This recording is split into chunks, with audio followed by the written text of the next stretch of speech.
Assalamualaikum warahmatullahi wabarakatuh. Sesaat lagi Anda akan menyaksikan Al-Furqon Berbuka yang dipersembahkan oleh Al-Furqon Jember. Al-Furqon Jember, Qur'ani dan berprestasi. Assalamualaikum warahmatullahi wabarakatuh. Bismillahirrahmanirrahim. Alhamdulillahi rabbil alamin. Wassalatu wassalamu ala asrafil anbiya wal mursalin Sayyidina wa maulana Muhammadin wa ala alihi wa sahbihi wa man tabi'ahum bi ihsan ila yaumiddin. Wa qala Allah ta'ala fi kitabihil karim, a'udzu billahi minasyaitonir rajim. Bismillahirrahmanirrahim. Ya ayyuhalladzina amanu kutiba alaikumus syiyamu kama kutiba alal ladzina min qablikum la'allakum tattaqun. Wa qala an-nabi sallallahu alaihi wasallam, man shoma ramadhana imanan wa ihtisaban ghufira lahu ma taqaddama min dambi. Amma ba'd.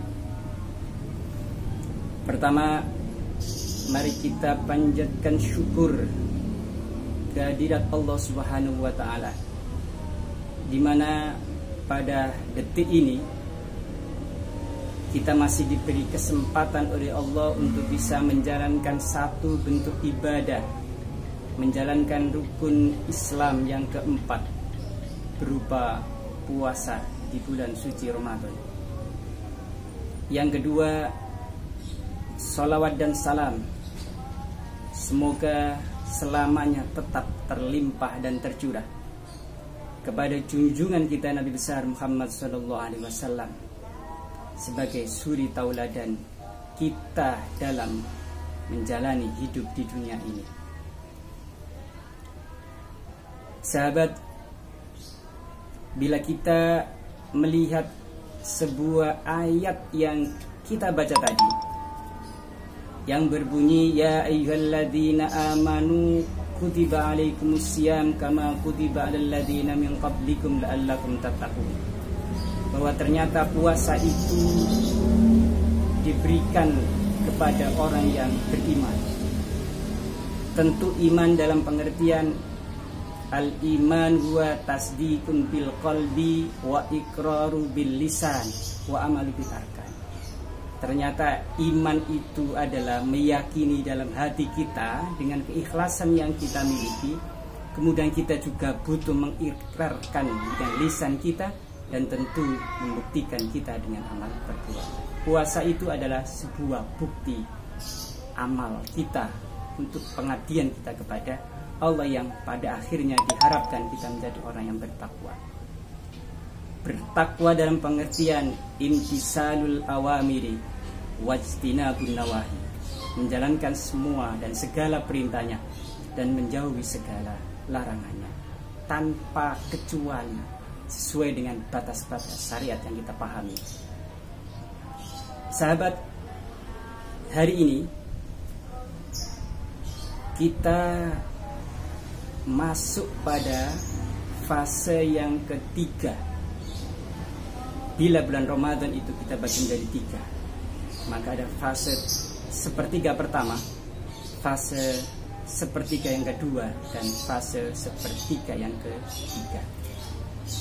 Yang pertama adalah rahmat, yang kedua adalah maghfirah, dan yang ketiga adalah itqun minan. Ketiga-tiganya ini adalah sebuah satu rangkaian yang tidak bisa dilepaskan, yang pada akhirnya kita ada itqun minan, terbebas dari api neraka. Kalau sudah terbebas dari api neraka, otomatis maka kita akan masuk pada surganya, tentu dengan catatan ridho Allah yang kita harapkan dan kita doakan. Sahabat, kalau sudah ada sepertiga ini, apa sih yang harus kita lakukan? Apa yang harus kita tindakan di sepertiga bulan Ramadan ini? Maka ada sebuah hadis yang menarik yang harus kita pahami secara bersama, yang diriwayatkan oleh Imam Baihaqi An Aisyah radhiyallahu anha qalat Kana Rasulullah sallallahu alaihi wasallam idza dakhala al-asru ay al-asru akhir min Ramadan adalah syadda mi'zarahu. Kemudian yang kedua adalah ahya lailahu, dan yang ketiga adalah aiqadhu ahlam. Yang pertama itu adalah mengecangkan gamis. Rasulullah melepaskan semua keinginan dunianya, kemudian sampai ada di sebuah cerita itu adalah memisahkan dengan istrinya sebentar untuk mendekatkan diri kepada Allah di malam-malam yang terakhir 10. Menghidupkan malam tentu adalah jagongan.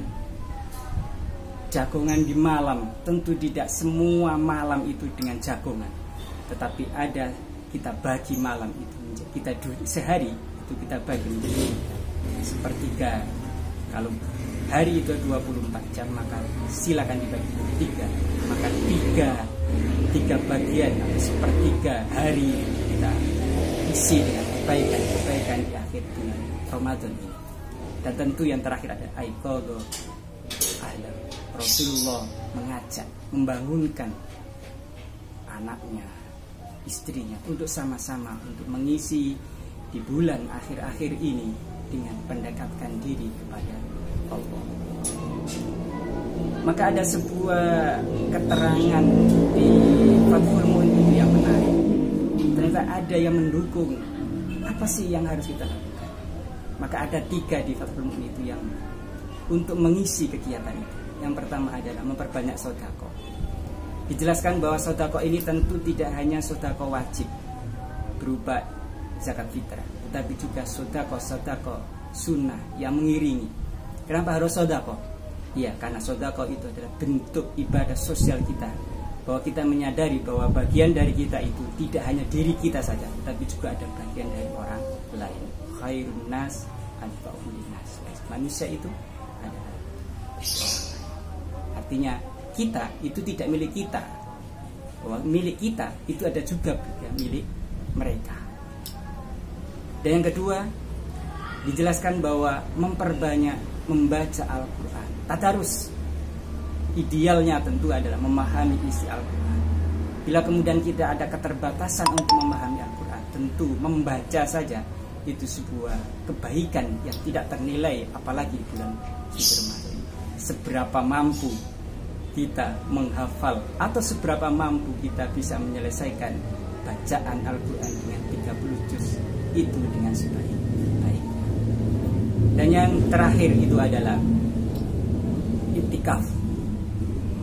Ya, namanya iktikaf itu ya kita masuk ke masjid, kemudian kita niat iktikaf, niat kita mendekatkan diri kepada Allah. Tentu di dalamnya kita adalah ada sholat, ada zikir, kita isi dengan membaca Al-Quran.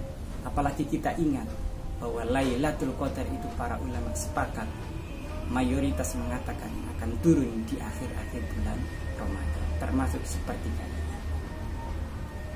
Sahabat, dari 3 rangkaian kegiatan baik itu yang dijelaskan oleh Rasulullah, yang dicontohkan oleh Rasulullah, kemudian ditambah dengan penjelasan-penjelasan ulama seperti yang diperlukan, semoga menambah pengetahuan dan semoga menambah kesadaran kita secara pribadi, saya, kemudian bagi kita semua untuk memahami sebegitu pentingnya akhir-akhir bulan Ramadan. Semoga kita mendapatkan nilai kebaikan bagi kita pribadi, tentu dengan bimbingan Allah Subhanahu wa Ta'ala. Semoga apa yang saya sampaikan ini ada guna dan manfaatnya bagi pribadi dan bagi kita semua. Akhirul kalam, ihdinas siratal mustaqim, wallahu muwaffiq ila aqwamit thoriq. Wassalamualaikum warahmatullahi wabarakatuh.